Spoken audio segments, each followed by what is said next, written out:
116 గ్రామాలకు గాను 6698 గ్రామాల్లో రీసర్వే చేశారు.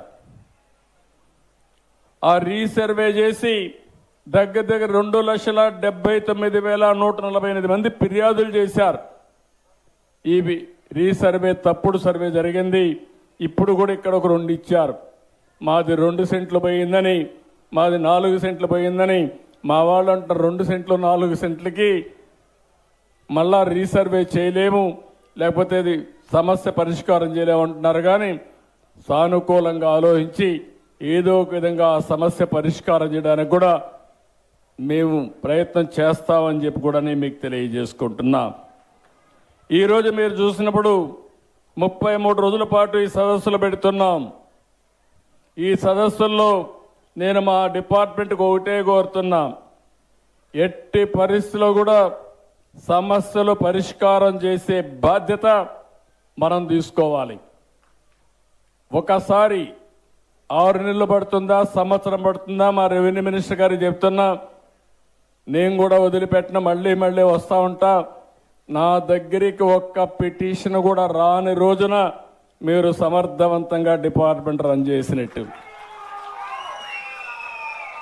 ఒకవేళ నా దగ్గరికి ఒక పిటిషన్ వచ్చినా ఆ పిటిషన్ వివరాలు కంప్యూటర్లో చూస్తే పరిష్కారం చేయలేని సమస్యగా ఉండాలి. ఎక్కడో ఫారెస్ట్ ల్యాండ్ ఇచ్చేయమంటే ఇవ్వలేము, లేకపోతే ప్రభుత్వ భూమి ట్యాంక్ పరంబోకి ఇచ్చేయమంటే ఇవ్వలేము. అలాంటి తప్ప మానవతా దృక్పథంతో పరిష్కారం చేయగలిగిన ప్రతి ఒక్క సమస్య పరిష్కారం చేస్తామని మీ అందరికీ హామీ ఇస్తున్నా. అంతేకాకుండా ఈరోజు మీరు చూస్తే ఈ సదస్సుల ద్వారా ప్రతి ఒక్క గ్రామంలో రెవెన్యూ మ్యాప్ కానీ ప్రభుత్వ ప్రైవేట్ భూములన్నీ కూడా ప్రదర్శన చేసే విధంగా పెట్టాం. అభ్యంతరాలుంటే పూర్తిగా చెప్పమన్నాం. ఎస్ఎల్ఆర్ కానీ, ఆర్ఆర్ కానీ, 1B రిజిస్టర్ కానీ 22 జాబితాలో ఉండే అన్ని కూడా మీకు అందుబాటులో పెడుతున్నాం. టోటల్గా ట్రాన్స్పరెంట్గా పెడతాం. మీరు చెప్పింది ఓపిక్గా వింటాం. సమస్య పరిష్కారం చేయగలిగితే ఈరోజు మీరు చూస్తారు, ఇక్కడికి వచ్చారు, కొన్ని విషయాలు చెప్పారు. నేను ఇది అవుతాను, ఆ సమస్యలు ఏ విధంగా పరిష్కారం చేయాలని చెప్తాను. అవి చేసి అవసరమైతే చట్టాన్ని మార్పు తీసుకొచ్చి కేబినెట్ కూడా తీసుకొచ్చి మీ సమస్యను పూర్తిగా పరిష్కారం చేసే బాధ్యత తీసుకుంటాం.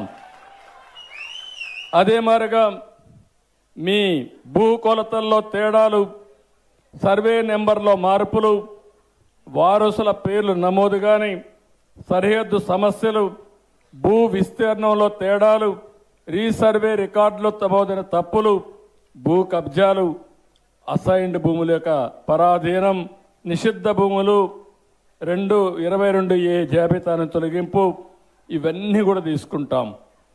ప్రతి ఒక్క ఫిర్యాదుని రికార్డ్ చేస్తాం. జవాబుదారితనంగా పనిచేస్తాం. పూర్వపరాలన్నీ కూడా దానికి ఏమేమి ఉన్నా అన్నీ తీసుకుంటాం. అన్నీ తీసుకుని నేను ఒకటే హామీ ఇస్తున్నా, వన్స్ ఫర్ ఆల్ ఈ సమస్యకు పరిష్కార మార్గం చూపించే బాధ్యత ఈ ప్రభుత్వం తీసుకుంటుంది.